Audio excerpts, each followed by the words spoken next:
Welcome back to the Fun Field Show on this Independence Day. I'm your host. He is Blanchard, aka Free Blanche, aka Blanchard Adamas, aka Blanchy Kruger.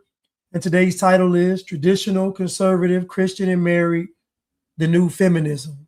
I was sent a video by Dire Central. I was sent a video by my boy Christopher. And he sent a video, for me to react to, and it's by Dire Central. Again, today's title is Traditional, Conservative, Christian, and Married, the New Feminism.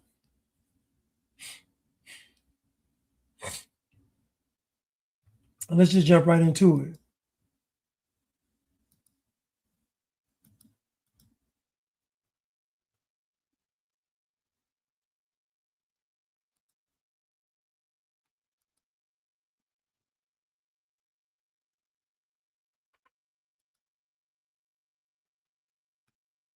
Christ, and they turn to him. This is a great sampling of how her evangelical, where oppression reigns, where devastation reigns, people recognize Christ and they turn to him. This is a great sampling of how her evangelical narcissism story about how she was destined from age 8 to be in media because God was.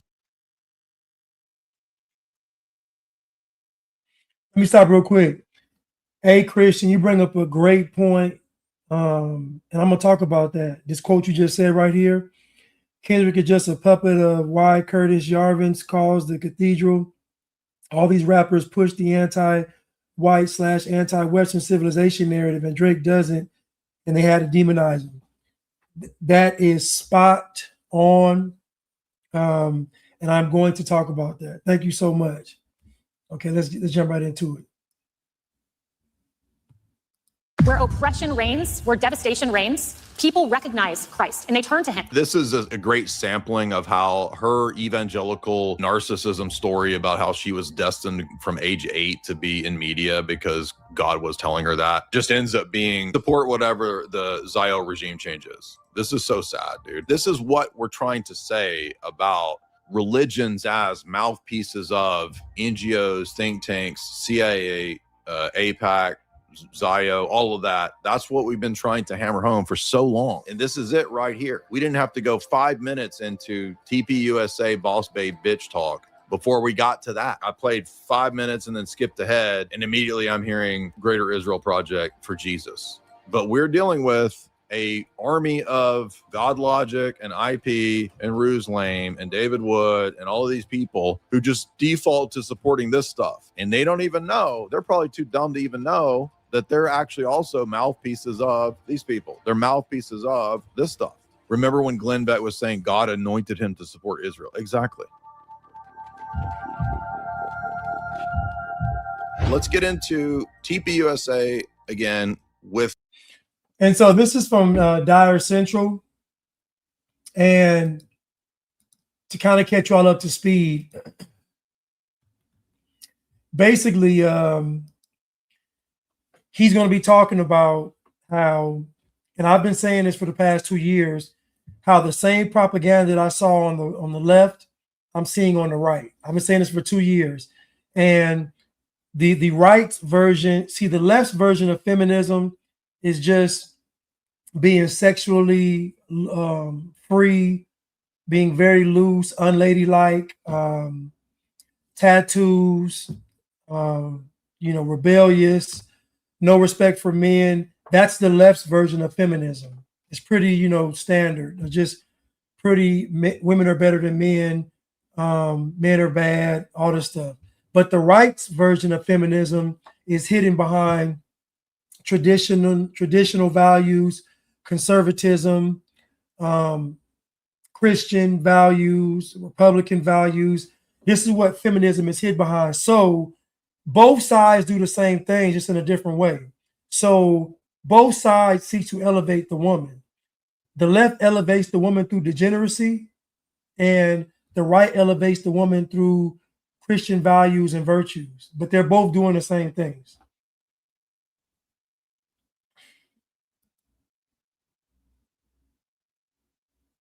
What's up, Quay? Thank you so much. Hope you're having a great 4th.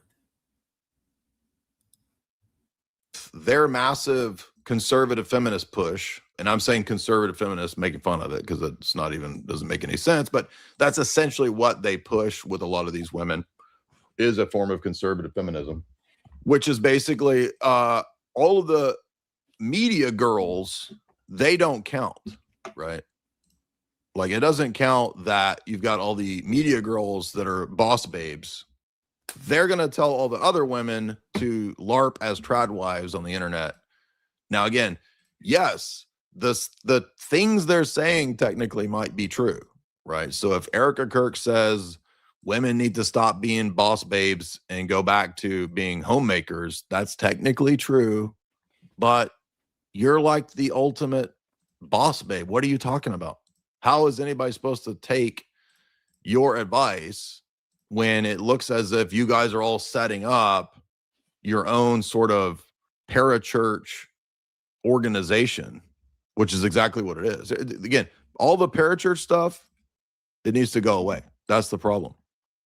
They're all creating parachurch organizations, and all of these organizations are 100% totally sus, particularly with the people involved.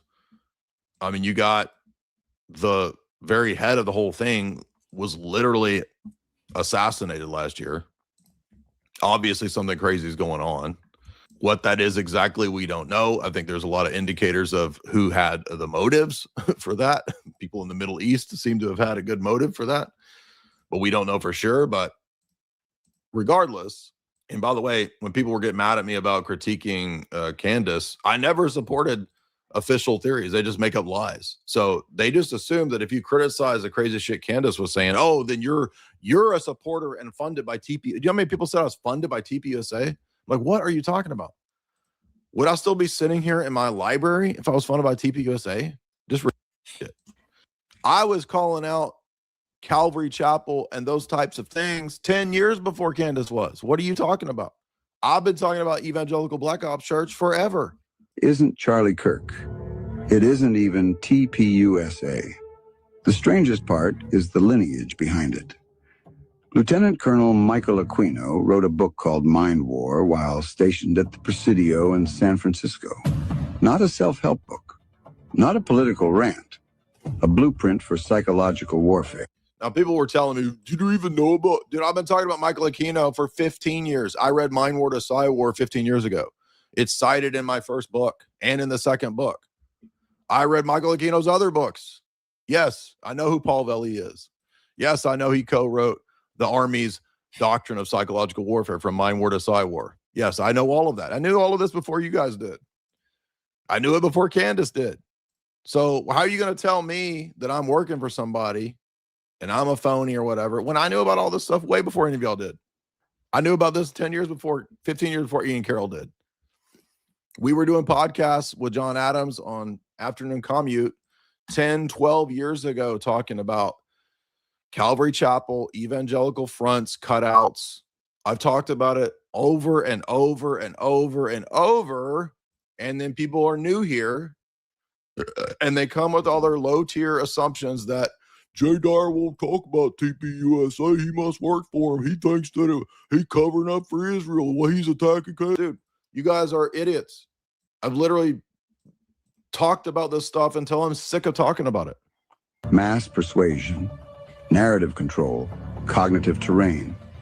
And Aquino was also an open Satanist. He never hid it, never denied it. Aquino and his wife, you are a lieutenant colonel in the United States Army. Correct. Now, and how does the Army feel about you being head of the Temple of Set?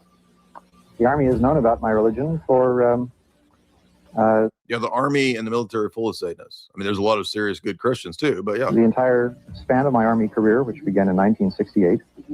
And there was a reasonable amount of curiosity, as there has been all the way along, with what exactly is this strange and unusual thing. And I've talked about it in much the same way that I've talked here today on your show about it. And other than that, the Army has paid very little attention to it, the same as it would to anybody who is, say, a follower of Hinduism or of Buddhism or any other slightly unusual religion today. So you just go about your Army duties and it's fine? No, that woman's actually insane. She constantly says we're all God. I mean, she's a literal New Age pantheist, just lunatic. Okay. Now here's the part people skip past. Aquino didn't write Mind War alone. His collaborative with retired Major General Paul E. Vallely. Fast forward. Vallely sits on the board at Turning Point USA. So take a step back. Strip away the merch, the slogans, the crowd noise. What is TPUSA actually doing? It's not just debating ideas. It's persuasion at scale, changing minds. Yes, this is exactly what it is. It's So I'm trying to give y'all the backstory. So the guy that wrote the book with the Satanists, you know, that wrote the mind control book with the Satanists, is on the board of TPUSA. And so what's hard to grasp is that somebody that would be on the dark side being on the what they call the right side. Someone said this guy talking is a liberal. I don't think he's a liberal per se. I just think that he's just telling the truth. And I think his point is that, you know, what they're branding as traditional wives or conservatism for women is actually just feminism. That's the point of his video, but he's giving you a backstory to let you know what TPUSA is truly about. You know, again, TPUSA they're still with the propaganda as well, and we know this, and it's just a hard thing to see, because with Erica Kirk, they said that because Charlie Kirk has dead or assassinated, whatever happened to him, they're going to say you can't criticize her or critique her. And it's just funny that you take over a major company, but you don't want the public to say anything, which doesn't even make any sense. Like, if you really cared about the public and opinions, you would have never took the position, because the position comes with scrutiny. Charlie Kirk stayed being scrutinized, being the founder of TPUSA. So clearly, if Charlie Kirk was going through it, why wouldn't Erica Kirk go through it? It don't make any sense. Of course you're going to go through it. It's the position. It's you being a CEO, you being a boss chick. So they try to create a new standard of, well, if your husband gets assassinated, you're off limits. And I'm like, well, that's crazy, because if that was applied to anybody else, you wouldn't say that. You wouldn't say if Barack Obama got assassinated, you wouldn't say that Michelle Obama was off limits. You know, if Joe Biden got assassinated, you wouldn't say that Jill was off limits. Like, in no other scenario does this work. And I keep telling you all, when you're picking and choosing, it's for a reason. When you say the rules apply over here but don't apply over here, you're doing it for a reason.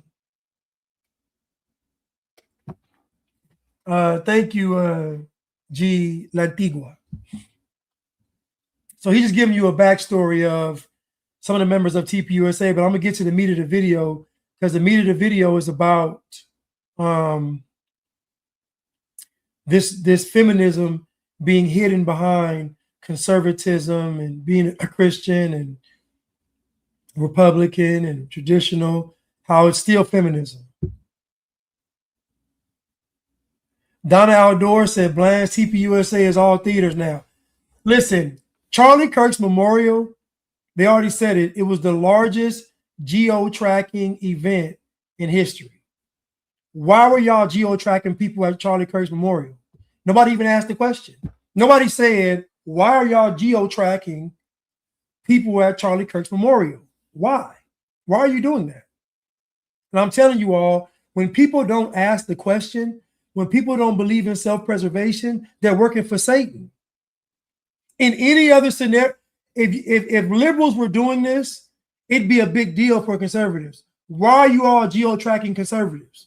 But because conservatives are doing it, nobody says anything. This is insanity to me.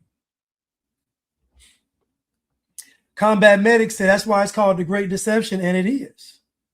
It's exactly what it is. It's the Great Deception, because people are already deceived by Christianity anyway.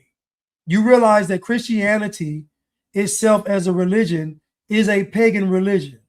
I'm not saying being a believer. I'm not saying being a follower of Christ. I'm not saying that. I'm saying what Christianity is a pagan religion. How do we know it's a pagan religion? Because it has pagan symbols. You got people in New York and some parts of the country walking around with a Jesus head around their neck. It's a severed head of Jesus. Think about the symbolism. Nobody even bats an eye at somebody walking around with the head of the Messiah on them as fashion. You think Muslims would have the head of Muhammad on there? You think Jews would have the head of Abraham or David? No. The cross. The cross is a torture device. Why is that a symbol?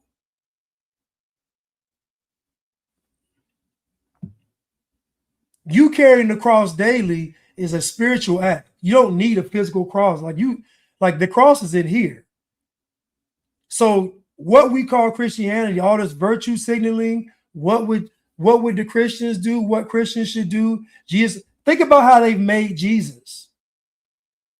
And this guy's going to talk about it. It's already been taken over. It's compromised.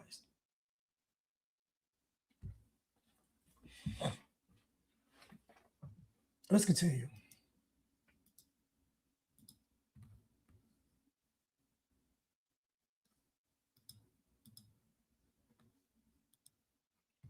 A parachurch organization that is ultimately connected to intelligence, military intelligence, the deep state, all of that, 100%. I've been saying this for freaking ever.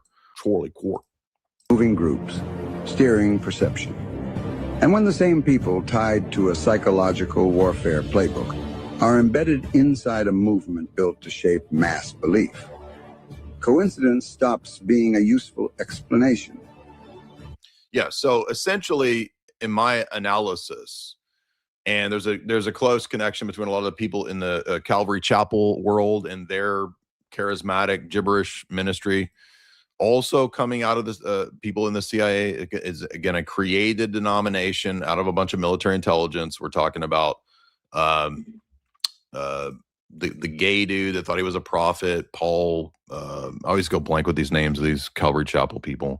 It's literally CIA people. Paul Cain. I always forget this guy's name. So Paul Cain is one of the key figures in the neo-charismatic, quote-unquote, revival. He was one of the Kansas City prophets in the late 1940s. Together with Chuck Smith, they founded the Calvary Chapel. But Paul Cain also worked closely with... And think about this. I'm about to fast forward, so I don't want to bore you all with this, but just basically let you know that TPUSA is, like everything else, is compromised. But just think about how, think about a Christian organizations that are supposed to be Christ-centered, but their number one goal is Israel. Think about that. Think about organizations that are supposed to be Christ-centered. We're talking about salvation for everybody. We're talking about Christ dying for people's sins, literally dying for the world, God in the flesh. And think about all that gets erased because now the most important thing is Israel. Christ's mission wasn't Israel. And people would get mad and say, well, Blanche, you can't. I'm just telling you all what's going on. The people that have the focus don't care about Christ. And the Holy Spirit told me they want the military. That's why when that guy said Israel will be around longer than the US, he's able to say that because he already knows what's going to happen. They only want the US for its resources. They don't care about American citizens.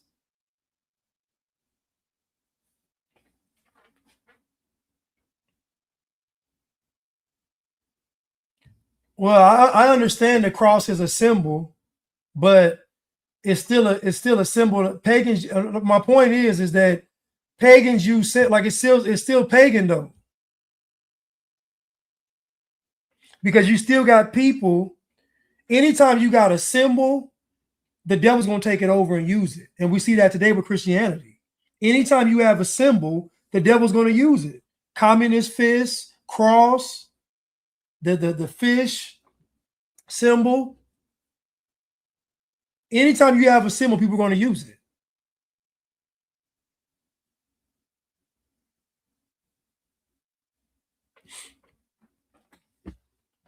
Let's continue. I'm gonna jump ahead.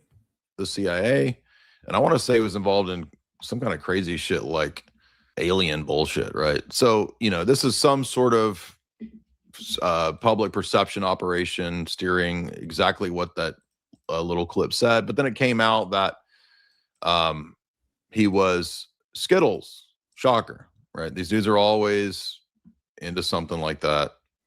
But he was also closely aligned with and used to run around with one of the first purveyors of the modern charismatic idea, the architect of restorationism, William Branham. Okay, so these are all coming out of the same sewers, the same ideas. And let's see what Paul Kane's, it had something to do with like CIA studies of, or was it remote viewing maybe? Paul Kane claimed that he worked with the CIA in terms of, his MK Ultra, yeah, remote viewing. So Kane claims that his remote viewing stint related to SRI studies into psychic spying, remote viewing, covert operations, Project Stargate. That's what it was. So I'm gonna jump forward, but so the purpose of him doing all this is let you know that all the people that start these organizations that are on the board or that start organizations or that are major people in the board, they're all ex-CIA military. They all are connected in that sense. So you have to wonder how real are these movements if all the folks involved were former employees of the government, former military, former secret operations, former MK Ultra, former psychological mind control, like former all this stuff. Like, what's the likelihood of these people becoming Christians and want to lead folks to the salvation? It's just, come on, y'all. Come on. Come on, y'all. We're not buying that. We're not buying it. Let me jump ahead a little bit. Here we go. This is where it gets good. Of Turning Point USA's America. This organization to then pivot to be this mouthpiece for essentially evangelical Zio feminism Christianity. Okay, so this is massive psyops here. Kickoff of Turning Point USA's America Fest. The conservative youth organization has seen a massive surge in interest since the assassination, and young conservative women tell me they're particularly emboldened to join or get more involved with the movement, with Erica Kirk now at its helm. Yes, I believe Erica Kirk is a tremendous role model. She was never afraid to be in touch with her feminine side. She's definitely the biggest female conservative role model for me right now. She's beautiful, she's smart, she's so reverent and humble. And I think exactly the kind of leader that. So again, no discernment. People don't have the discernment to recognize stage performances. And again, I understand that at one level, you know, I don't know the ins and outs of all the conspiracy stuff. I'm not saying that Candace is correct and everything, but I do think that there was definitely both sides of this are a problem here. Both Erica Kirk and TPUSA and the other sides, there's problems on both sides. So, you know, don't pigeonhole me into some low tier thing. Oh, you critique Candace, so you're with Erica Kirk. No, I critique them both consistently. Okay. But and because they're both two sides of the same coin. Like both Candace and Erica Kirk are pushing feminism. They're both doing it. They're both telling women that you can have a successful marriage, you can have a happy marriage, and be a boss chick. You can lead millions and still be submissive to your husband. It's not true. It's not true. There's no woman out there leading millions of people through influence, through an organization or whatever, and is at home being humble to their husband, being submissive. It's not happening. Women are designed that way. And this is why it's so important for men to know women's nature, to know this stuff is not possible.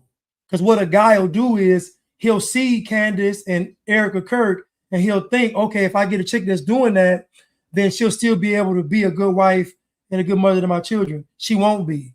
Her nature won't allow it. Power, female nature is corrupted by power. I don't care what the woman says. I don't care. If you give a woman power, she is going to be corrupted. It's just inevitable. It's her nature. Power corrupts female nature.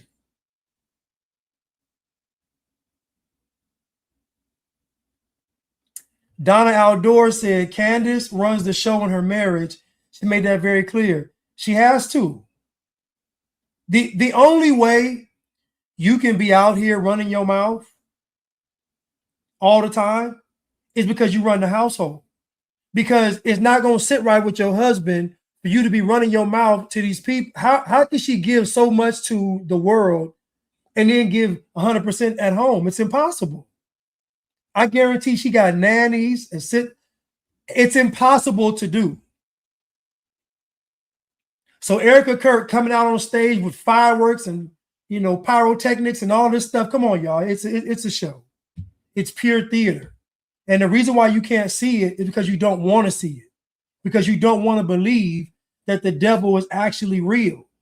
The devil being real means you can't trust nobody.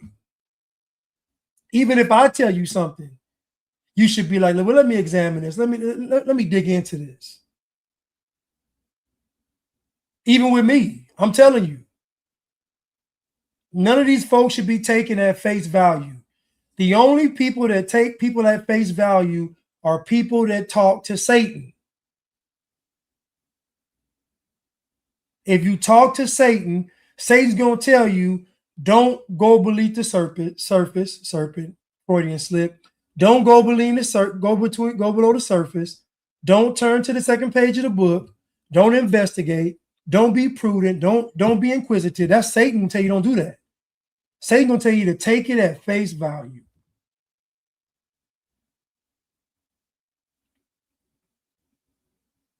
So when I'm talking about Erica and Candace, it ain't personal. This stuff is not personal for me. Like, I don't hate Candace Owens or Erica Kirk. I'm just telling you all, they're being used by the enemy. Like many other people are being used. Your next door neighbor could be being used by Satan. Your family member, your spouse, like the devil can use anybody.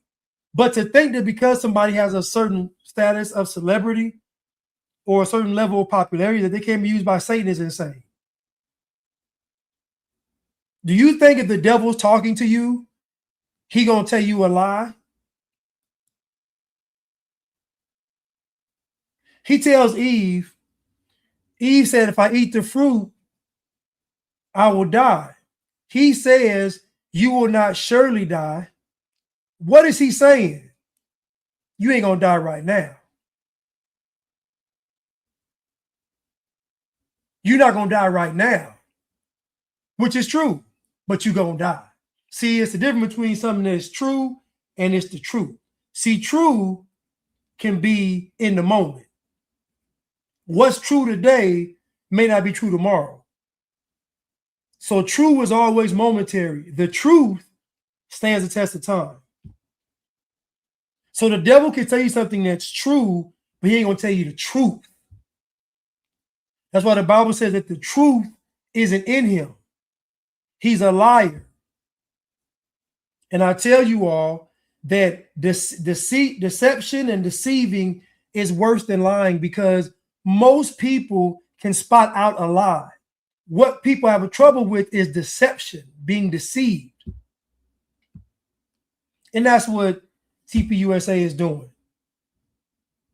You know, a lot of you white Christians, conservative Christians, you all have taken the bait. You have. You have to look below the surface.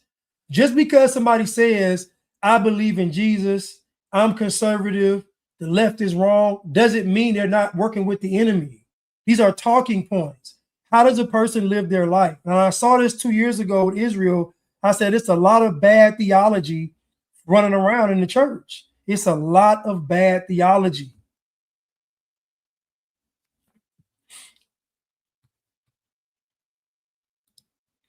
Let's continue. I mean, really, Erica Kirk is the archetype of the boss babe and conservative feminism. That's the problem here, is that the message is all the women need to become influencers. That's the problem here.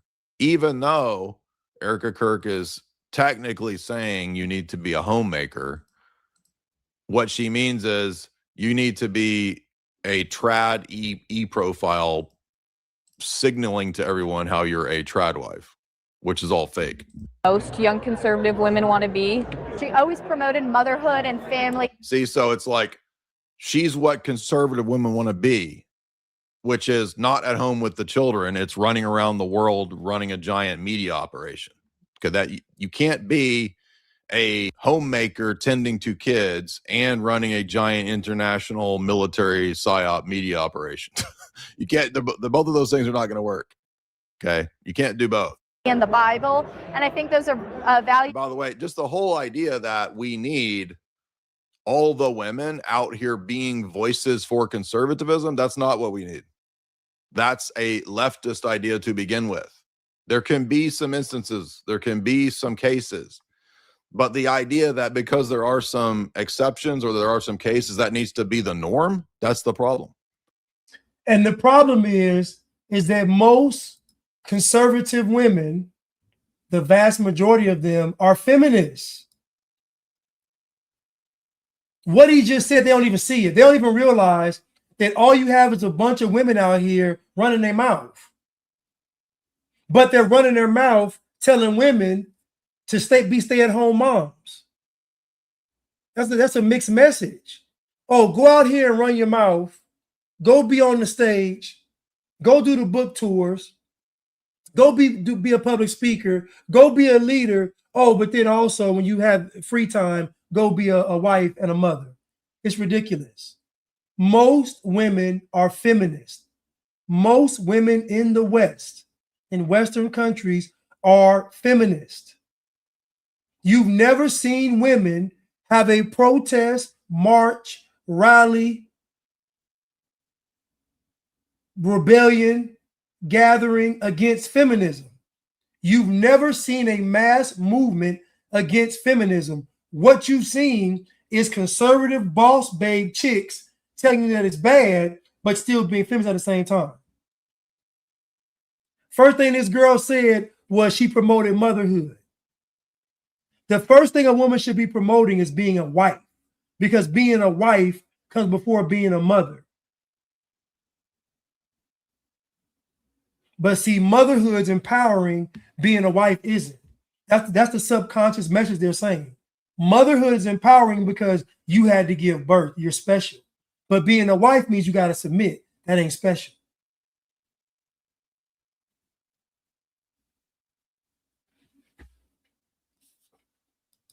Let's continue. Is that young Americans all need, especially girls, in a society where you're made to feel like the outcast if you have these different values than most girls now. The amount of kids my age that were posting on social media celebrating the death of an innocent man, that's kind of where I was like, all right, this is what the world has come to, and somebody has to make a change. I realize that my opinion is just as valuable as anybody else's. It's not, though. That's the thing. Like, no, it's not.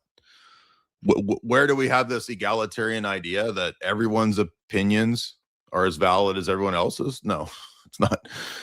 I mean, ideally, you would be with a husband and his opinion would be what you're interested in.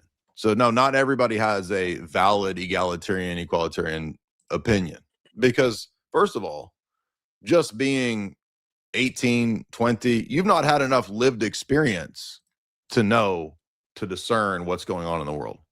Nobody Gen Z, nobody who's 18, 20 knows anything. You don't know anything at all.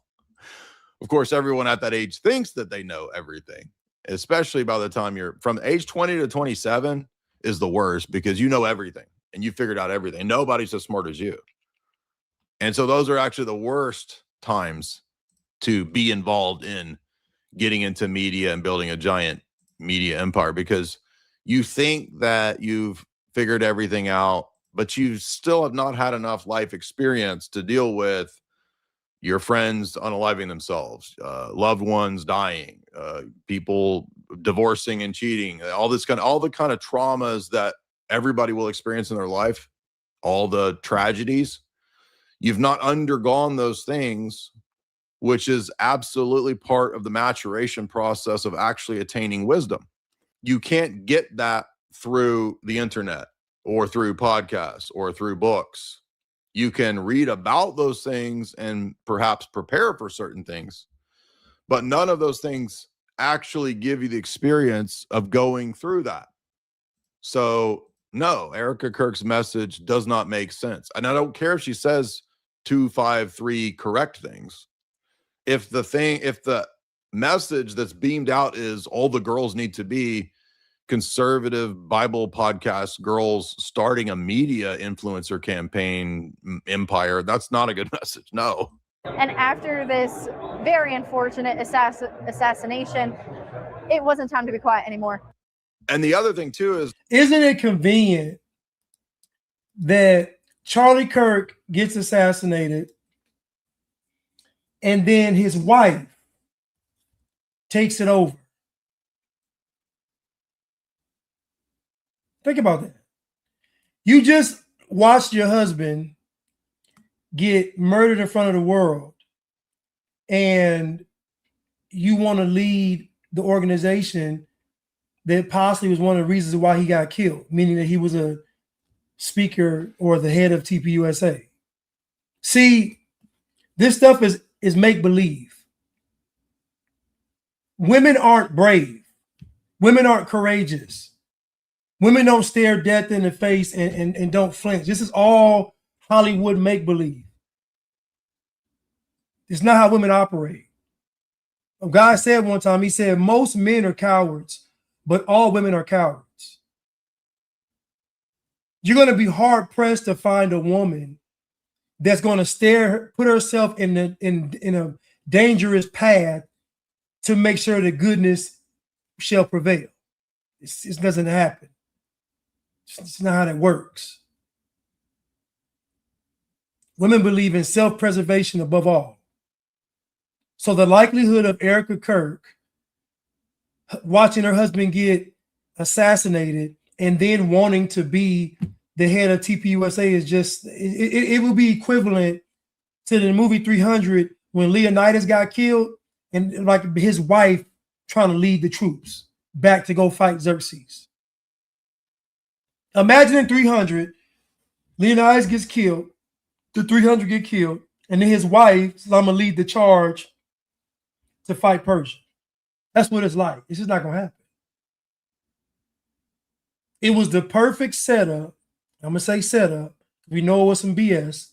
It was a perfect setup to have a woman over TPUSA. Arguably the most influential, conservative, whatever you want to call it. TPUSA is the most influential, conservative company out. Isn't it convenient that Charlie Kirk gets killed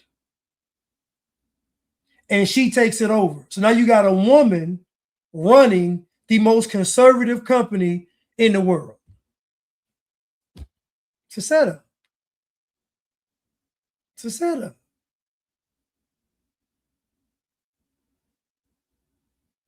Neek said, like Coretta Scott King taking over the civil rights movement. Exactly. It's not going to happen.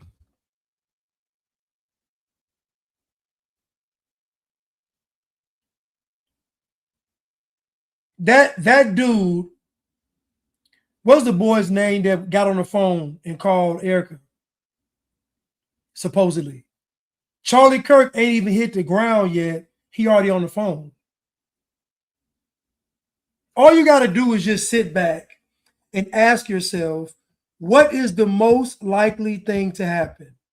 Is it likely for somebody to watch somebody get shot in front of their face, turn around and get on the phone?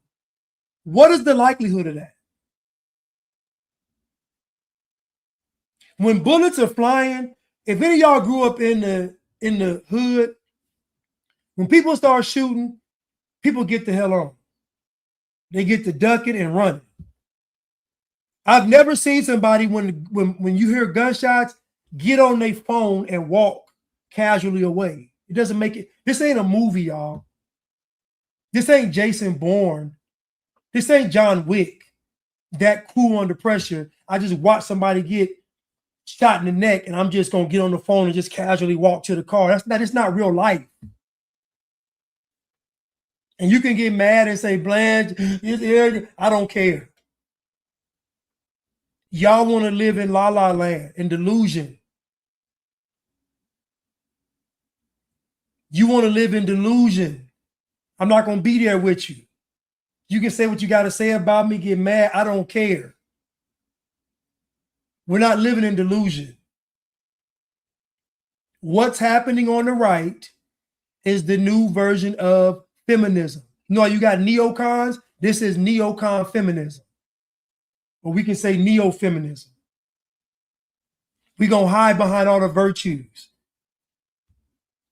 You talk to women saying they're conservative and ask them the tough questions, see how they respond.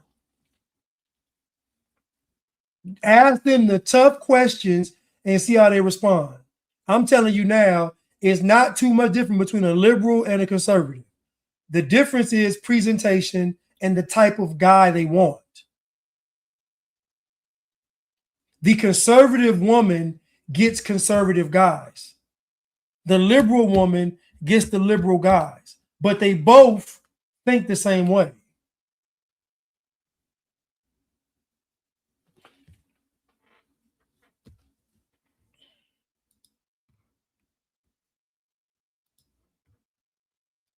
All of these boss babes involved in all this, they're all evangelical Zio weirdos. Okay. None of these people have anything close to approximating historical Christianity. None of them would ever dare speak out against foreign subversion and influence of the government. It's all just like, it's basically advertising to young blonde chicks how to be like the former version of the Fox News babes, right? So like what this was 10, 15 years ago was the info babes on Fox News, right? And by the way, you'll notice when people started kind of eventually debating some of them, remember when Andrew debated Tomi Lahren or whatever her name was, one of these Fox News blonde conservative babes. And then it turns out, oh, she's not even conservative at all. Oh, wait, it turns out none of them are. It turns out they're all boss babes playing the role of E-trads, but they're actually conservative feminists. So I don't even know who this person is. She was some Trump girl, Trump administration person. Let's see what she says. You're here because you were probably a lot like me when I was little. I had this love for Jesus Christ in my heart and this absolute passion for politics. See, here's the thing for a lot of these people. Jesus is basically your boyfriend that's your like self-help guide, right? And I know this because I've grown up with evangelical girls. I grew up in evangelical churches. I know the whole message of what Jesus is in the evangelical world to the women. And Jesus is like, what's a good way to, it's like a cross between Jim Caviezel in, Mel Gibson's The Passion and Fabio. Okay. I don't mean to be blasphemous. I'm saying literally what Jesus is for these women, right? Jesus is like this compassionate buff dude who gives them self-help direction on how to achieve. For example, I remember when I first started going to evangelical church pretty consistently when I was like 18, 19, 20, there were these twin sisters that were very active in Lisa and Leslie. They were very active in sports, right?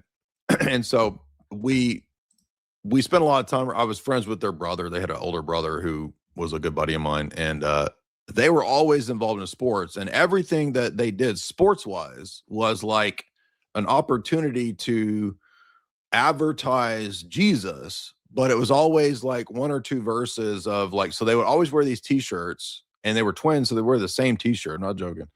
And it was like, I could do all things through Jesus who strengthens me. And so Jesus was like this power aid for the sports things that they did, right? So it was like, oh, we're running the track meet, and Jesus is powering us to run the track meet because I can do all things through Jesus who strengthens me. Now, I'm not trying to say that you can't think of Jesus as involved in your life, but it becomes this weird, like, and it's not icons, it's not processions. It's like just verses. like when we run our track meet, we want to have John 3:16 read out over the speaker system, right? And these same chicks played softball, and it'd be like, if they're going to come up to the softball plate, you know, sometimes they'll play music. Oh, we want you to play the praise and worship songs for us when we come to the plate. Just weird stuff. Like, what? It's just like zeal without knowledge. But even worse than that, it's like, how do we describe it? I don't even know. It's like Jesus is Fabio, but also Tony, not Tony Soprano. Who's the self-help dude? Tony Robbins.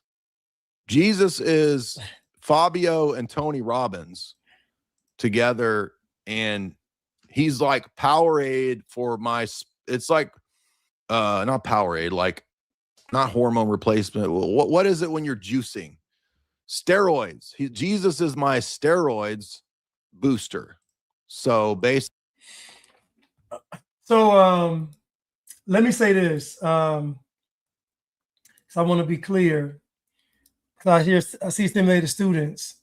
So most men, when it comes to women, whether they're conservative or liberal, most men are liberal with women. So how can I say this? A man is only truly conservative when he's conservative with a woman. That's how you know a man is conservative, when his conservative values are what he expects in the woman. Most men are not conservative when it comes to their woman because their woman is a feminist. So most men have to yield to her feminine desires. And so most men are liberal when it comes to relationships, whether they claim to be conservative or liberal or libertarian, whatever, doesn't matter. Most men are weak for a vagina. Most men don't properly vet women. Most men are just simply cucks for women, because most men, a man's greatest fear is not having access to sex anymore. So that, that fear is what, prompts him to yield to her desires and her whims. And I would tell any man, you have to really be at peace with not being able to have sex anymore. Because once you become at peace with that, then you'll be able to properly vet the woman, because her only move is going to be the sex. That's going to be her trump card, is going to be the sex. She's not going to, her only move is going to be the sex. If that's off the table, you're going to see her for what she is, and I promise you, most women, they're going to crash out. So most men that date women are liberal. They're liberal in dating.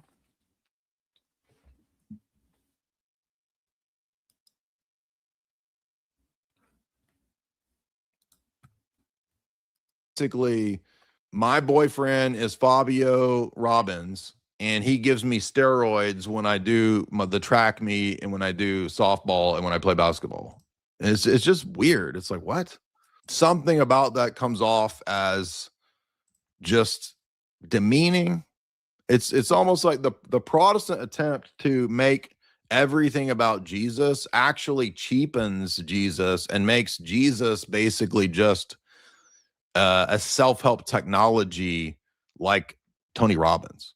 Remember when somebody asked one time, is that clip of Tate a long time ago? They said, who is God? And Tate said something like, God is a technology making me my better self. So in his mind, God is just like a bigger version of him that makes him shoot for a better version of himself. not even an actual being in the world. This is literally how he described it. There was this clip, I forget, it was like a short from like 5 years ago. And they were like, okay, so you believe in God, you're a Muslim. Well, who is God? And it was the same way that Jordan Peterson would describe God. Well, you know, it's like a thing that's like the better version of you. You know, you gotta shoot for the moon, shoot for it, you know, be better.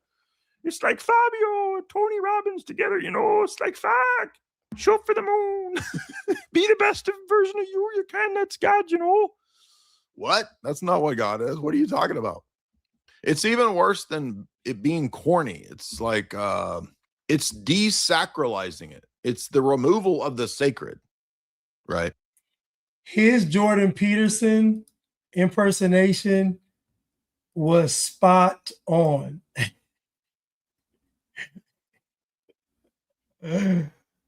It was hilarious. But yes, so most people that are out here talking about Jesus, it's all cap. It's cap. It's not real. And that's how most conservative Christians get deceived, because as long as somebody says Jesus, they just fall for it. It's kind of like how conservatives get tricked by black people that aren't degenerates. Like if a black person is decent, not even good, just decent, white conservatives are like this, welcome him with open arms. I'm like, dude, he's still a scumbag. But they don't see the nuance because black people have such a low expectation for good performance in any area of life. Anything that's just above 0 is considered good.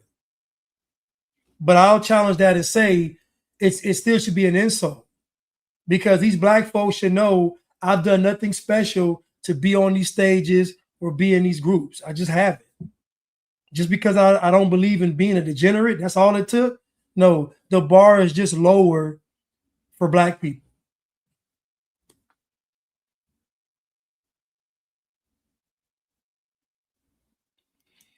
Samantha Sue said, more people don't fear God. I agree.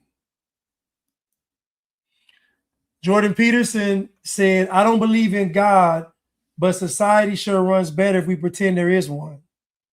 He's the same guy. He's the same guy that took the shot and said, I took it so they would leave me alone. All that tough talking Jordan Peterson does. And he said, I took the shot so they would leave me alone. No, sir. You took the shot to keep making money. Stop the cap. You took the shot to keep making money. Stop the cap. I can already tell by the way somebody talks whether they got the shot or not. I can tell by what you say. I can tell.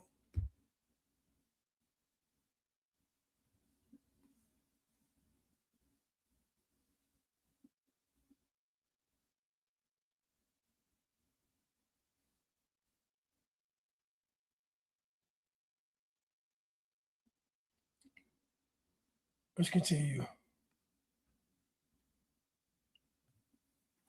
Let's continue.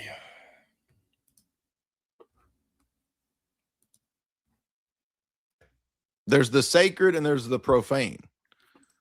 Or there's the sacred and then there's the space outside of the sacred, which is not necessarily evil, but it's like outside of the sacred, it's like treating everything as the same. And this goes along with, for example, Protestants and evangelicals not understanding that there's holy objects and then objects that are not necessarily holy objects, right? Every object is just an object. I wouldn't say it's blasphemy necessarily, because blasphemy is an intentional degrading of the holy. So blasphemy would be like objectively, knowingly intending to attack or deface the holy. This is something else where it's kind of an unintentional blaspheming, but it's more like a cheapening of the holy to degrade and make everything equalized and the same. It's more than shallow. It's more than buddy Jesus. It's just it's weird. Yeah, it's like treating Jesus as a meme to get him to go viral, and that'll get everybody to convert if we make Jesus go viral, and we don't offend people, and we tell them what they want to hear. No, that's something else, right? That's Tony Robbins That's Fabio Robbins, right? That's what that is. Yeah, giving holy things to dogs. I remember when I was a Protestant evangelical, and I read those passages like, don't give your pearl, don't, give holy things to the dogs. Don't cast pearls before swine. And I'm like, if you think about it, that there's a real difficulty for a Protestant evangelical in trying to make sense of that, because it would mean that Jesus is telling you to identify people who are swine. Well, that's not very evangelical and nice, is it? How is it nice of me to cast holy things before dogs? That's Jesus not being very nice there. And this is what I ask these Christians. How are you determining who's a dog and who's a pig? How do you know when you're casting your pearls among swine? How do you know? How are you determining who's a pig, who's a dog? This is what I mean by a lack of wisdom, a lack of discernment, bad theology. If you truly are following Christ, you are going to offend almost everybody, even people that follow Christ. If you are truly following Christ, you are going to be offensive. So my question is, how are these evangelicals, these Christians, these corporate Christians, these Christian feminists, these Christian liberals, how are they reconciling with who's the dog and who's the pig? Everybody's the sheep, but who's the dog and who's the pig? Because that means that there are people out there that you shouldn't waste your time on.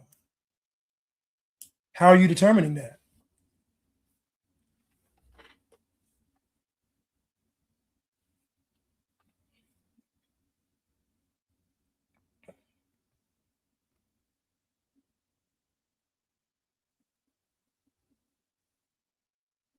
Blanche, you may have said this, but what's the man's name who is speaking? His YouTube channel is called Dire Central. I'll put it in here right now. You know, I was sent this video.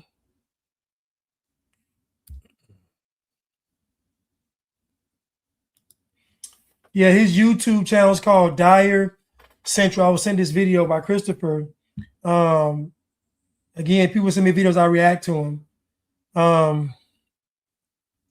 Simulated student said, believing in Jesus means nothing when you do not obey what he commanded.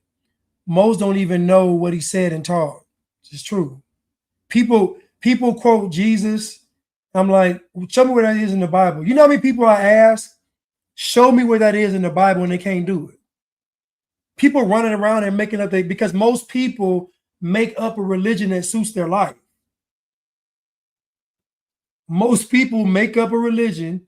They piece together some stuff that suits their life, because the word of God would pretty much go against their entire life. So what they do is, because they don't want to change their life and what they do and what they believe, they start piecemealing this hybrid religion where it's kind of Jesus, it's kind of Bible, but it's mostly worldly. Tierra said they aren't. They're parroting bad theology, Joyce Myers and the like. Yes, it's just true. It's just bad. It's just bad theology. All of these major evangelical pastors say the same thing. Just like all the major black pastors say, like they all say the same things. And one time me and my boy were watching these pastors talk about Revelations, and none of them want to talk about Revelations. None of them wanted to dive into the mark of the beast. None of them wanted to dive into what might happen. None of them wanted to dive into it. They were very vague in talking about it. One pastor said, I don't even want to talk about it.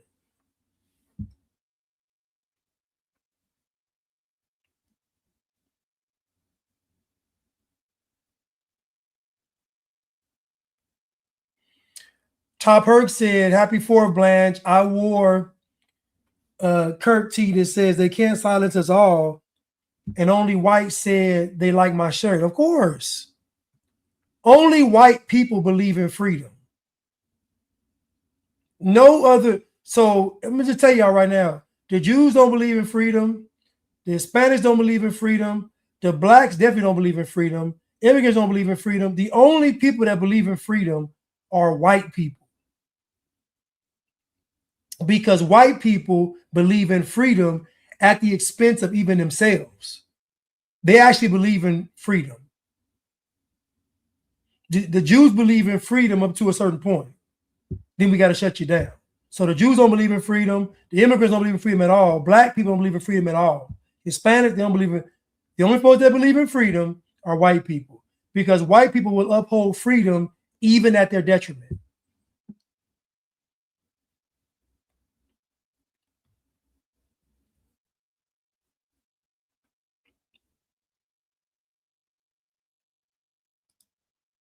Sometimes you will tell someone where something is in the Bible and they still won't read it or acknowledge that they were wrong. I already listen. I know. All the female pastors is like eating GMO food. Only one I like is Priscilla Schreiner, because I had a crush on her in junior high. I grew up in her father's church.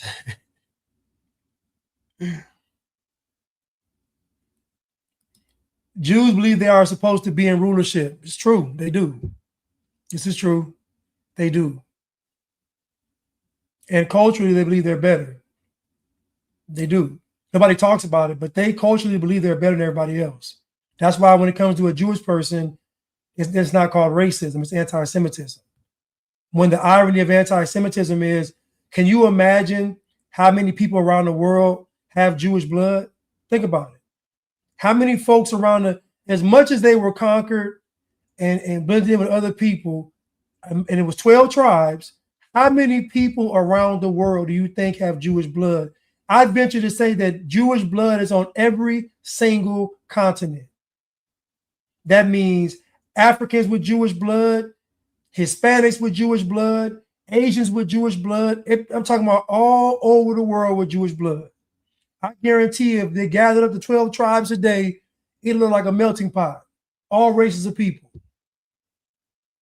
You can't say that, Blanche. Man, please.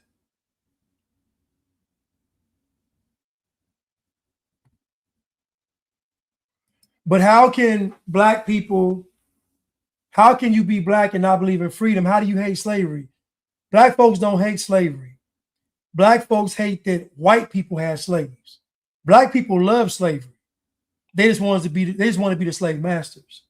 Black folks love slavery. Black folks love a system where they can tell folks what to do and folks don't have any rights. Black folks would like nothing else better than to be in charge of something, telling folks what to do.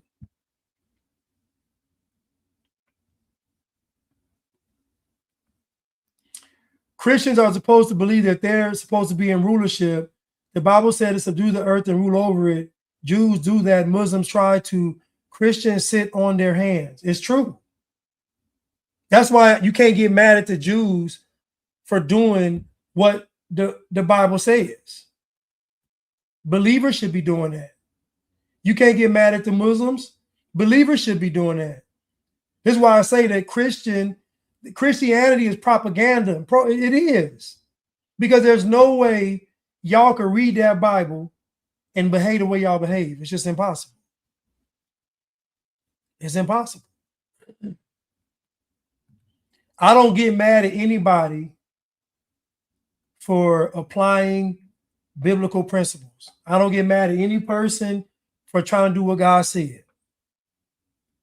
Christians have dropped the ball. Let's continue.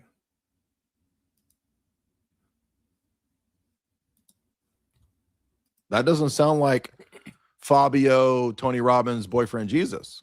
Well, that shows you that they don't actually have the right Jesus, like, because their Jesus doesn't do any of this, right? He's just Fabio, dude. He's just, romance novel cover Jesus. So let's get back to this woman. In fact, I was a pretty weird kid, I would say. I was this 8-year-old on the playground during a presidential election in 1996, jumping up and down doing chants for Bob Dole. Ha ha! She was 8 and she was into Bob Dole. She's so conservative. Isn't that awesome? That was me. And my brother voted for Bill Clinton in the elementary school election. I never forgave him, and I didn't speak to him for a week after that. He said he liked the sound of his name. I was politically engaged. I had this burning desire and love for the political process. And it really came from riding in my dad's truck through Plant City, Florida, where I grew up, and listening to the late, great Rush Limbaugh. So, conservative talking point, name drop, talking point. By the way, if you notice that everybody thinks that, oh, I was 8 years old into politics, that was my calling. Because it happened, it was therefore my calling. God was speaking to me, telling me when I was 8 years old, I'm supposed to be conservative feminist woman in politics because it happened. Why? Why is that the reason that you were supposed to be doing this? Because it happened? Well, all kinds of shit happens. That doesn't mean it ought to happen. I heard in Rush this passion and this desire and this fervent belief and quest for the truth, and it caught on to me. And it took me from the little strawberry town of Plant City, Florida, all the way to Washington, D.C. for college at Georgetown, where I did internships. I was interning on... By the way, another way to immediately sort of disqualify and discount all of this is, remember when they did those polls where they asked all the women back under Obama why they voted for Obama? And it was because they liked him and he was likable. So what? Like, you voted for a guy because he's likable and it had nothing to do with anything that he said or the politics. It's like, well, I like the way he talks. What? So we're basically still in high school. That's what I've learned, is like, we're still in high school and the whole world is just run on the basis of the superlatives, the high school superlatives. Like, oh, I voted for him because he's the popular kid and I like him and he's likable. Campaigns back in Florida and then in DC in the halls of Congress. And then I got an internship at the White House during the George Bush administration. Whoa. And I'll never forget being this little intern in the back of the press briefing room and watching Dana Perino give a press briefing. And I was mesmerized. So you saw other people in media and that media people get attention and then you were mesmerized by that. Whoa, you were destined. That was God telling you, girl, you are destined for it. I didn't know as that little girl, that little intern, that 10 years later, roughly, I would be standing behind that very podium. Really? Because I knew when I was 10 years old that 10 years later, I would be a boss bitch. I knew it from when the zygote was first formed. I knew it when the sperm and the egg came together. That's when I knew that I would be a boss bitch. But that's the plan that God had for my life.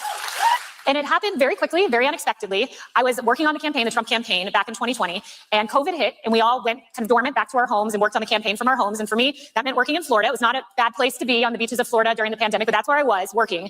And then I get this. Yes, tell your story, girl. This is an amazing story. Oh my gosh, this story is awesome. The way that she was like a kid, and then she felt media's power and presence, and then like later it happened. Oh my gosh, girl, tell your story. Call. I just had a baby. She was just a few months old. It was my firstborn, my daughter Blake, and I was in the car with her. My mom's in the front seat, I'm in the back seat, my little daughter's beside me, and my phone lights up. And it's a number I don't know, and it's this weird series of digits. And I knew when you my gosh, is this the aliens? Are they like sending the transmission? And then it's like Trump is like, we're gonna do a disclosure. I want you to be there. This is the aliens. They're speaking. Oh my gosh, aliens are so amazing. Probably the best aliens ever. It's a no number. It's Trump. I'm calling directly from the White House. Call like this, it might be the president of the United States. So I say to my mom, I think President. This guy, his impersonations are on point. His impersonations are on point. Trump might be calling me. She's like, well, pick it up. So I pick up the phone. I put a pink pacifier to my daughter's lips. I pray for the best.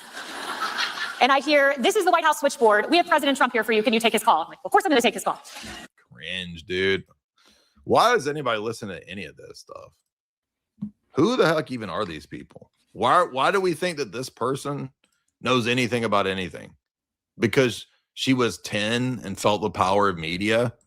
So she needs to be up there as the mouthpiece of like what? I mean, I don't even know what to say, dude. It's so stupid.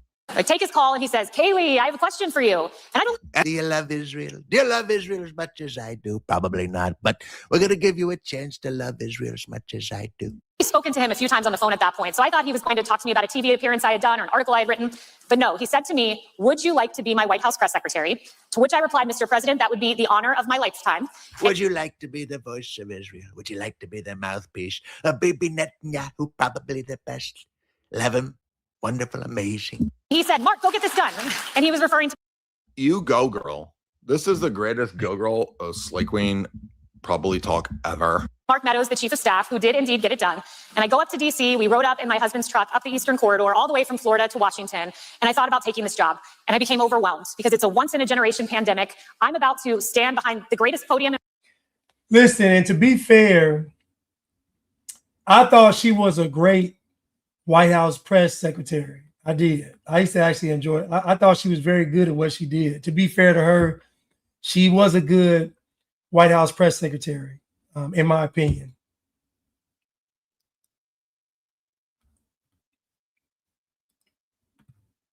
In the world and talk to the American people. And I was so humbled by that. And I took that so seriously. And so I'm calling for. Yes, we all remember, and we were all fixated on you, honey. During that pandemic, girl, we were worried about you. We wanted to know your story in the pandemic, girl. That's what I was concerned with. What was the origin of this humble little blonde girl who was at age 8, knowing that she wanted to be in media? That's what I was concerned with when I couldn't buy steaks in my hometown. What I wanted to know was your story, girl. Press secretaries about how to do the job during this ride. I'm calling people who work in the White House, trying to figure out how to do this. I even looked for peer-reviewed academic journal articles on how to be a good press secretary. There was like one that existed. And Go, girl. She went hardcore. She was looking at peer-reviewed studies on how to be a journalist. What? Like, that's probably the worst place to go, to peer-reviewed studies on how to be a journalist. Why would an academic know how to be a journalist? And what's the connection between peer-reviewed dork research and media work? Nothing. This is it. But as I was doing all that, my dad sent me a text message that meant so much more than anything I read or consumed. He said to me, maybe you are here for such a time as this. Reference to the book of Esther. Yes, you're Esther. God is calling you up to destroy Amalek. You are Esther. Sure. And sometimes when God wants you to hear a message, he'll send the same message, and sometimes through two very different people. You don't get more ideologically different than my conservative father, than CNN's Van Jones, who is a liberal. But he texted me a few weeks into the job and said, maybe you're here for such a time as this. Dude, I'll tell you what, the boomer evangelical, that's who raises these kinds of people to be boss babe bitches. The whole country, the destruction of the world will be laid at the feet of the boomer evangelicals. I'm convinced of that. And I'm not blaming my parents. I love my parents. I'm saying in general, it's not my parents. I'm talking about in general, the boomer Zio evangelical, like that is the end of the world. I'm convinced perhaps that if we are in the end times, which I don't know that we are, but if we are, it is the boomer evangelicals, not Aleister Crowley. It's the boomer Ziogelicals who actually will summon Antichrist, not Aleister Crowley. What he just said right there was so powerful. And this is what I mean when I talk about Black people ushering in the Antichrist, because what you're going to see is you're going to see these conservatives, and they're going to run the same playbook of hiding behind Black people. They're going to hide behind Black conservatives, much like people have hid, much like Jews hid behind white people, much like the world hides behind white people, much like the liberals hide behind Blacks and minorities and immigrants. And so they're going to usher if they're going to hide behind the Black folks, going to do it. The Black conservative is going to do it, because no such thing as a Black conservative. It's an oxymoron. But the Black conservative is going to be the one to do this, because they have just they have just enough theology, and they have just enough Blackness to do it. And he's right about these neocon Zios, what he's calling them. Yes, because they're the ones that's going to promote and push all this stuff. They're the ones that's pushing for the end times. They're pushing for the quote unquote Messiah to come, but clearly it's not the Messiah, because one side we're waiting for the Antichrist, the other side waiting for Jesus, but they're really waiting for the same person, the Antichrist. They're really waiting for the same person, the Antichrist. Just mark my words on this push, because all of this critiquing Black culture, all of this holding black folks accountable is to get the black people in the conservative movement, is to get the black folks to be the buffer between TPUSA, to be the buffer between Israel. I'm just telling y'all, you're going to see a huge push in pro-Israel black folks. You're going to see a huge push in pro-conservative black folks. You're going to see a huge, I'm telling you, it's going to be a huge push. And all they are just grifters and opportunists. That's all they are. They're going to make black conservatism popular, but it's only going to be made popular to be that buffer, to be that shield.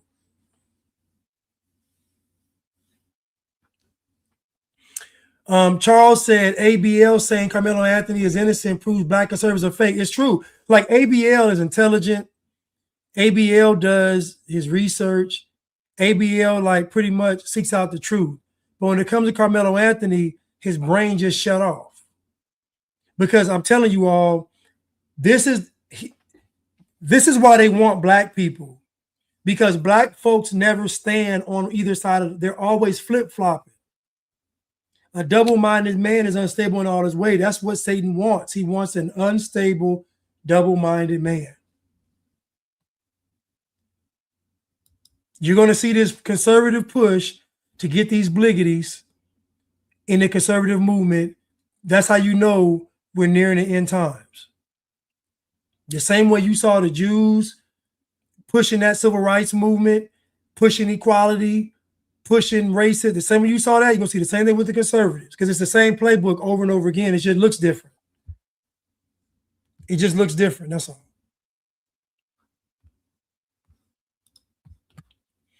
I knew God wanted me to hear that message, and it's not just for me. It's for everyone in this room. Everyone is here for a purpose and for a reason. So I take this job, and what a humbling experience. That first day I walk in, it's still dark out. I sit in the White House. So purpose-driven life. We all got to find our purpose. By the way, did you see that Cleve found the Coptics were copy pasting Rick Warren's sermons? These are the people trying to attack us. People copy pasting Rick Warren's sermons using AI. Get out of here, dude. Press secretary's office, not quite knowing how the day is going to go, and just taking this all in. I'd never been in the Oval Office at that point, never in my life. I was an intern, but never had walked into that office. And what a moment it was to walk in past this grandfather mahogany clock, and you sit down and you're across. Yes, girl. Oh, it's just everything in this story is awesome. The way that you went from being an 8-year-old to getting a phone call from Trump. That was amazing, dude. Oh my gosh. We know the Taliban kills Christians. And here's what Asman said. Here we go. Let's talk about Islam. It's not 1 million Christians in Iran. It is 5 million Christians in Iran. Here we go. Anti-Iran gibberish. Literally just Zio talking points. True. In fact, I had on a pastor yesterday, an evangelist, I should say, and I host a show called. Oh, great. A pastor evangelist. And let me guess. He's concerned about Hezbollah terror in Iran. Saturday in America on Saturdays from 10 to noon. And at the end of it, I bring on this pastor, and he's a missionary in the Middle East. And I presented him with a statistic that I had heard about Iran. And in Iran, there were. She presented him with a statistic she had heard. So you did peer-reviewed research on how to be journalist, but you didn't do peer-reviewed research on the statistics about Iran. 500 Christians of Muslim background in 1979. And I told him that has grown to 1 million. And I said to him, more Iranians have become Christians in the last 20 years than in the previous 13 centuries put together. So this is another reason why you notice this what she said right there. So the evangelical Zio podcaster world, the anti-Islamianity world, okay, God Logic, IP, AP, David Wood, Ruslan, all of them, they're also closely adjacent to evangelical Zionism. That's why they only focus on Islam, which shows you that it's fraudulent from the outset, because they won't debate or talk about the fact that Israel says, or at least their rabbis consistently say, that that Islam is the broom of Judaism. How come they don't talk about that? Because if you wanted to fight Islam, then wouldn't you want to fight the Zio support for that? How come you don't talk about the Israeli and CIA support for Sunni Islam, radical Sunni Islam with ISIS, which was admitted, came out in the New York Times, which we've been saying for 20 years, because countless writers and intelligence operatives have been saying it for decades. So you want to fight Islam, but you don't want to fight the actual promoter of that form of Islam. So you're fakes, you're phonies in this whole sphere of this. is a propped up, it's basically just making churches into various forms of NGOs. That's what it is right there. Combined. And that's according to Operation World. I mean, think about that. Iran that has war, devastation, oppression, no women's rights. All of these people are turning to Christ. It has oppression and no women's rights. So basically, we got to make Iran into a bunch of boss babes, or else they oppressed. So she just repeats the same bullshit neocon talking points that have been here since the 1980s after the Islamic Revolution, which the CIA actually helped. So the CIA's and British intelligence in backdoor deals actually helped the Ayatollahs come to power. Oh, but now they're the bad guys, so we need to support the latest regime change operations, which don't even benefit the U.S. They're actually for the Greater Israel Project. Why does she just say it's for the Greater Israel Project? And it's punishable by death to be a Christian in Iran. It's called apostasy. Well, this evangelist told me your numbers are wrong. Yeah, and how sad it is for it to be apostasy to a bunch of evangelical nonsense, too. It's not 1 million Christians in Iran. It is 5 million Christians in Iran. Okay, so a Baptist pastor in the Middle East just says it's 5 million that are being persecuted. You didn't fact check that. You just believe whatever some rando pastor tells you. And then you look at China. There were 2.7 million evangelicals in 1975. Now there are over 75 million. Where are we going to hear about Israel bombing churches in Syria, Orthodox churches? We're going to hear Israel bombing Catholic Orthodox churches in Lebanon, in those areas? Or are we only going to hear about the current regime change operations that the administration and the IDF, and it's not even IDF, it's like elements of the Likud party, and then Tucker has on all of these former Mossad chiefs basically saying it's a bad idea. So if this whole Christian caring about Christians was real, they would care about the Christians being murdered in Nigeria. We can look this up right now. Christians are being murdered around the world, and our news doesn't cover it. If you really cared about Christians being killed, it would be front page. Think about this now. Think about this.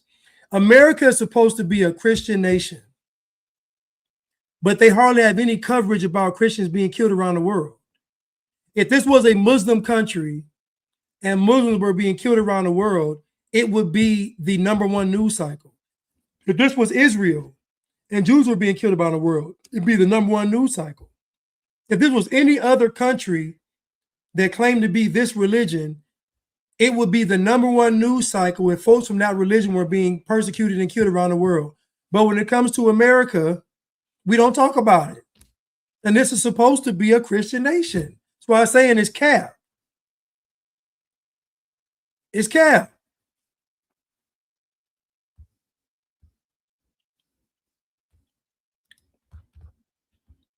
not even all of Israel. 35 years in China, where oppression reigns, where devastation reigns, people recognize Christ and they turn to him. All right. This is a great sampling of how her evangelical narcissism story about how she was destined from age 8 to be in media because God was telling her that it just ends up being and support whatever the Zio regime change is. This is so sad, dude. If this doesn't, this is what we're trying to say about religions as mouthpieces of NGOs, think tanks, CIA, AIPAC, Zio, all of that. That's what we've been trying to hammer home for so long. So basically what he's saying is that they're using religion for political agendas. So instead of just having a political agenda, they're hiding it behind Christianity. So that confuses a person that's a Christian because they think, oh, well, if the Christians are saying, then this must be a God-ordained thing. This must be divinely inspired. And I can assure you, if something is divinely inspired, you're probably going to reject it. And Semitic students mentioned this earlier. He said that if Jesus came today, he'd be rejected. It is true. Most conservatives and liberals will reject Christ. It's a fact. So because we know that all this stuff is just smoke and mirrors. You notice how in any other situation we name the culprits. We only don't name the culprits when it comes to media and Hollywood entertainment. Why not? If the media is putting out propaganda, if Hollywood's putting out propaganda, if they're lying, if they're deceiving the people, why don't we ever call these folks out by name? It's only 5 media companies in the world. It's only 5. It's 5 media companies in the world that run the entire show. It's easy to pinpoint who's responsible. If there was a mayor of a city doing something, you'd call him out. If there was a politician doing something, you called him out. If there was a teacher, you'd call him out. If there was anybody with any type of position of power influence, you would call them out. But when it comes to Hollywood and media and entertainment, you never say nothing. Who is putting this garbage out? Who is signing off on these films, on these TV shows, on these news cycles? Who is doing it? Who's the person? Who's the person saying, yes, I did it?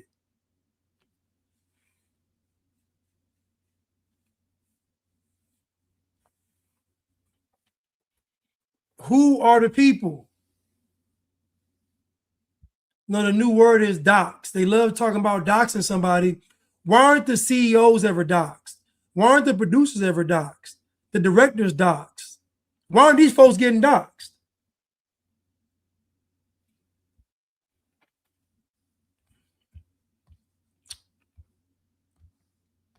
The same propaganda you see on the left is on the right. And this is it right here. We didn't have to go 5 minutes into TPUSA boss babe bitch talk before we got to that. I mean, because I played 5 minutes and then skipped ahead, and immediately I'm hearing Greater Israel Project for Jesus. But we're dealing with a army of God Logic and IP and Ruse Lame and David Wood and all of these people who just default to supporting this stuff. And they don't even know. They're probably too dumb to even know that they're actually also mouthpieces of these people. They're mouthpieces of this stuff. Remember when Glenn Beck was saying God anointed him to support Israel? Exactly. I mean, these people are phony balonies. And it's just sad that people can't see that, because the heresies, the dumb heresies, keep people locked in these dumb mind matrices, and they can't understand and can't see it. Okay, I can't take any more of this. You get the idea, right? And then they actually find, and then they recruit the next generation to speak to the 20-year-old goobers who don't know anything, right? So they groom, and I don't mean in a sexual way, although it could be, but they groom these people to be the next generation of the fake conservative controlled opposition voices who are naive and narcissistic. They just want to be influencers. They don't know anything. And so they'll prop them up and put them in these positions, put millions and millions of dollars behind them. Marriage. Every movie, every TV show, all of the media you see does not portray healthy marriages. It portrays domineering women with weak and passive husbands. You mean like you as a boss babe influencer all over the media? What are you talking about? Who believes that this chick, I don't know if she's married. She looks like she's maybe, 20, 25. I don't know how she is, but I mean, do you think she submits to her husband? Come on. And it's all designed to make you think that is what marriage. She gets permission from hubby to go do all the TPUSA media talking gigs. Is. But marriage is the ultimate representation of Christ's love for his church. That, by the way, why are we listening to you when, if you're 25 max, she might be 22. Why are we listening to you as if you have any wisdom on marriage? Are you even married? You've been married for like 2 years, but you're going to tell us this theological sermons about like how marriage works between men and women and all the theological components. Let's see how old this chick is. What's her name? Okay, so she is 21. Okay. This chick, I was reading geopolitical tomes before this chick was born. Okay. I was reading gigantic 1,000-page tomes before she existed. But she's going to tell everybody about how marriage works at age 21, and we're supposed to listen to her? Who even is this chick? She just literally suddenly exists and is all over media as she comes up on famous person birthday. Who even is it? She's rated 7,000 most popular. In what? It says who? She got married at 18. One time she met Hulk Hogan. Well, shit, I better listen to what she says. I mean, she got married at 18 and she knows Hulk Hogan. She knows what she's talking about. Clearly. Why wouldn't we listen to her? And I mean, just think about it though. All of these women are becoming influencers, telling women to stay at home and be housewives. Like it's a mixed message. A woman's going to see and cheat, and because what they're really saying is, this is the new modern family where the woman is in charge. This is what they're saying. Women being in charge. It's the same message on the left. It's just packaged different. Erica Kirk is a symbol of what? She is a symbol of independence from the household. Think about her husband being dead, and now you see her everywhere. These are subconscious messages being implanted in women's heads. You need to be out here freeing other women. That's the message. And any man that goes for this is a wimp. He's a simp.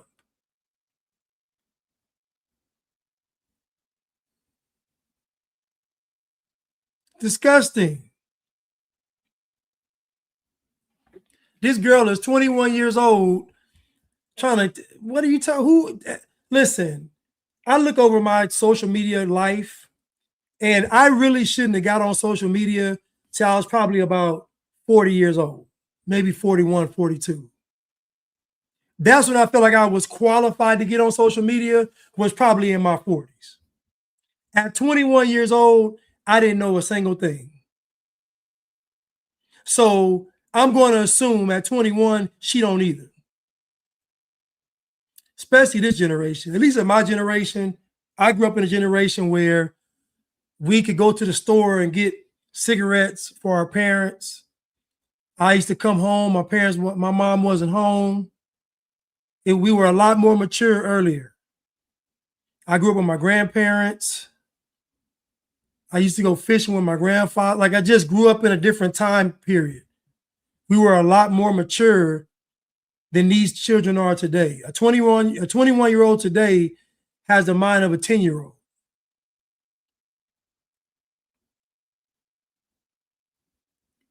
A 21-year-old today has the mind of a 10-year-old.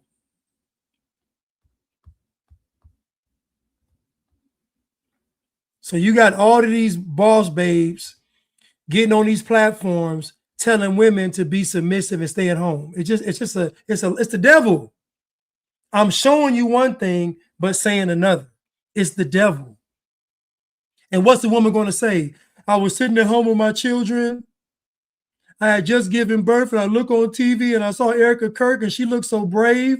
And I said, I want to be like her. I want to go out there and give hope to women. Like, it's all propaganda and cap.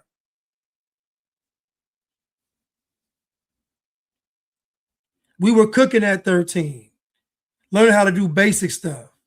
We were learning basic meals as teenagers. You can at least bake the chicken. You can at least make the rice. So the older I got, the less my mom did. By the time she got home, if I was home, if I didn't have practice or something, she usually came later anyway. The dinner was ready. Dinner was ready.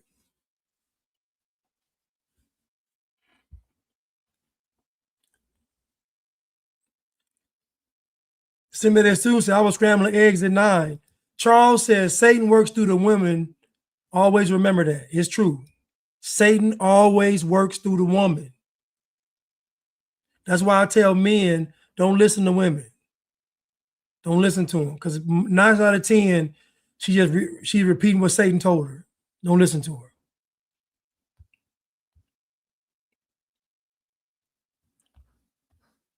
I know that sounds bad, but oh well. She a queen, dude. 19-year-old trad wife influencer.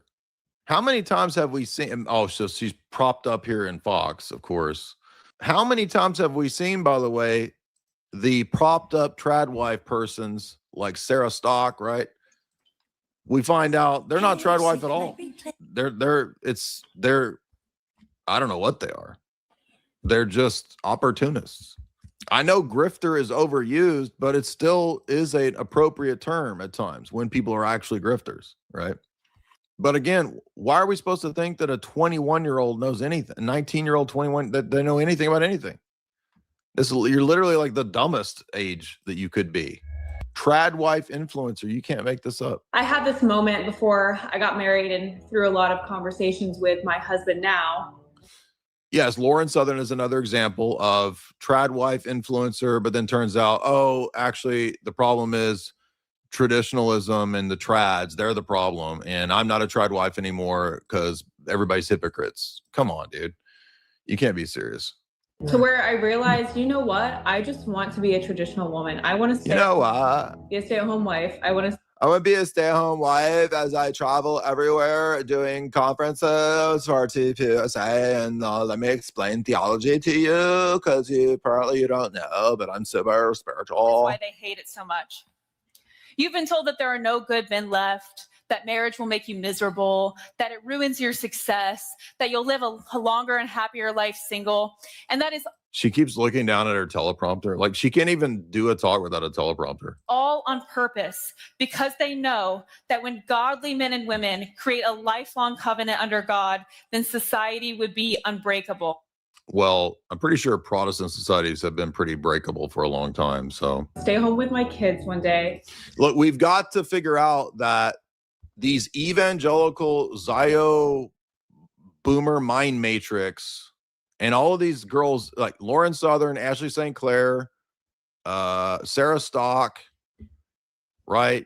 When you're too young to know the world and you immediately go into media and you're know-it-all preachy, and then 10 years later, after you've actually dealt with some things, that's what I'm trying to tell you. It's hard to live up to the idealism that you had when you're 20. So when you're getting divorced by 30 or when you're having, major issues, it's just very difficult to have that super trad wife influencer persona at the same time as having these standards that you will probably not live up to as you're trying to be a media person. That's what doesn't make any sense. And again, this is Dire Central. I just wanted to react to this video, but this is Dire Central on YouTube. And so basically, let me say this, right? So the conservative movement, not being a conservative, but the conservative movement is no different than the liberal agenda because the goals are the same. It's just a different way of getting to achieving the goal.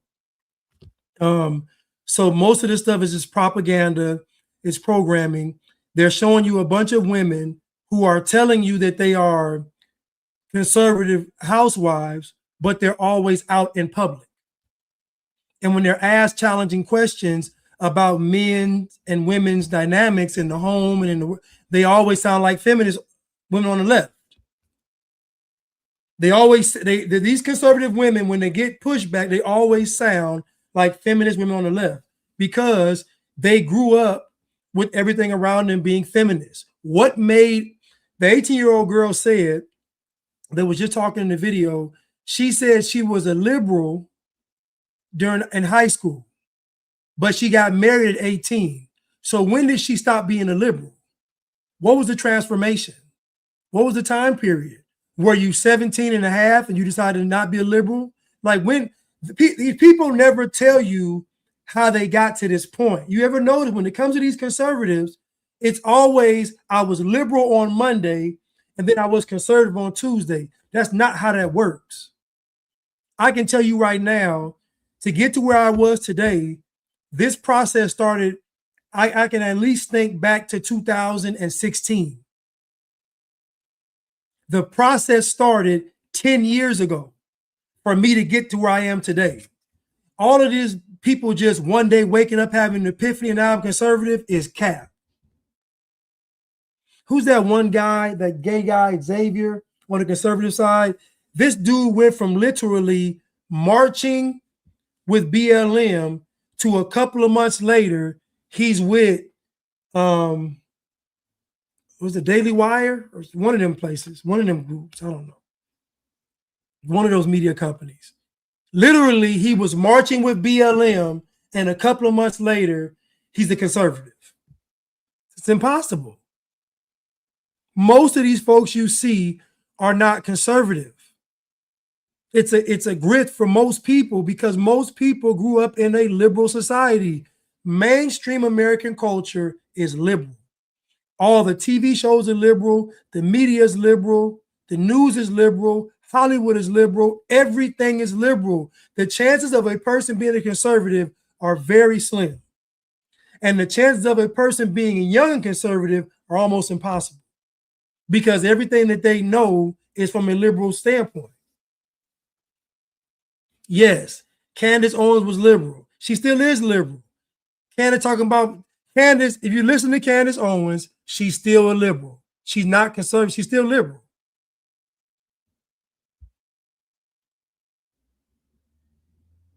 Thank you, Tish. Thank you so much.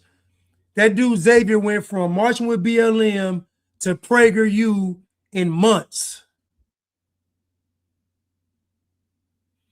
Charles said, I've been conservative for 40 years. But guess what?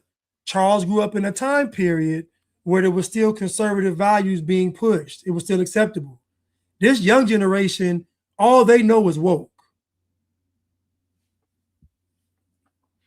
Megyn Kelly, feminist, boss chick, boss babe. She ain't no conservative woman. She talk too much.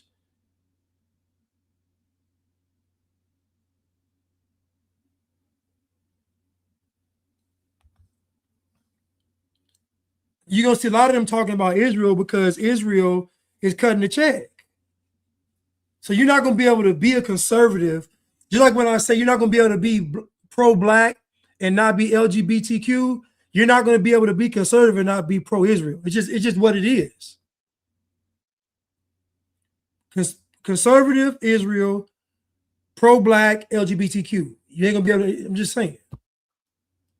And I'm telling you now, the more support you have for Israel on the conservative side, the more gays you're going to see and the more blacks you're going to see. The more support you have for Israel on the conservative side, the more gays and trans you're going to see and the more blacks you're going to see. I'm just telling you, it goes hand in hand. This ain't, there's nothing new under the sun. It's the same playbook.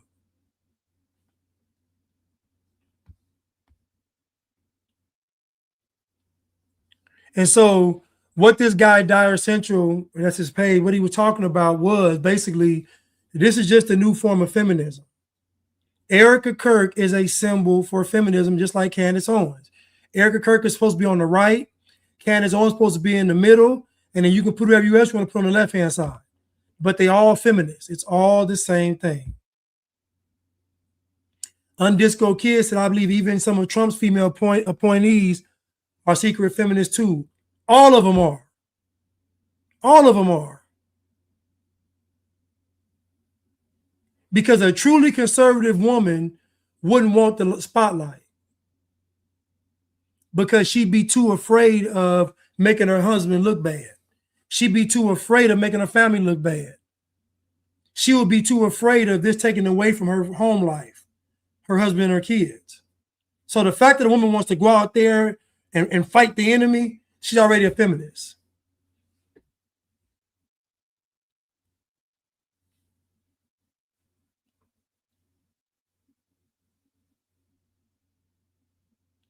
Tierra said his new press secretary has her baby at the desk with her. Such great symbolism. Such great. I ain't at home teaching my child.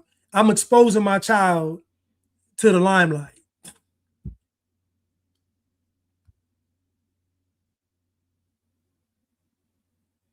Said the last election they played girl power versus girl power.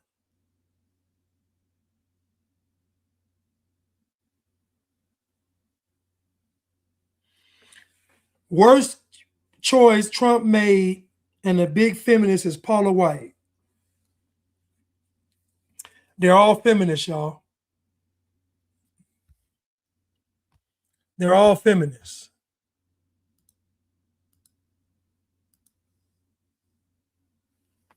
They are all feminists. All these female pastors, all feminists.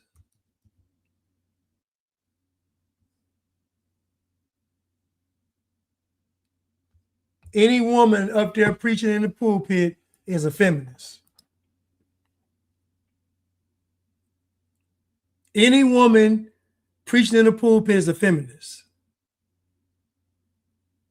Any woman that wants to have authority over a man is a feminist.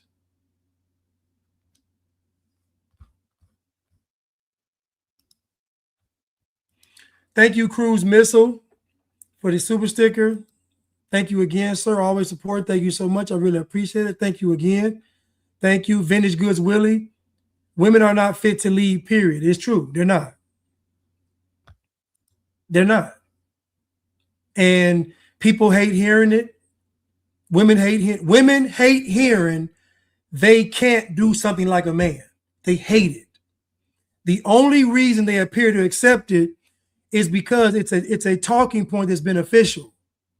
Because they want a traditional man that won't require them to work.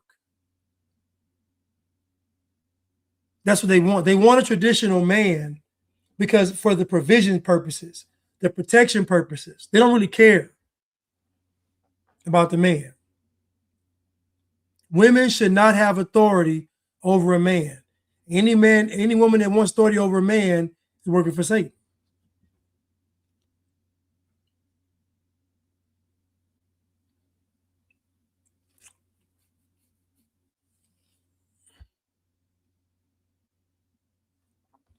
Joe said, no wonder why my hard-headed sister always goes to female pastor lecture. Of course.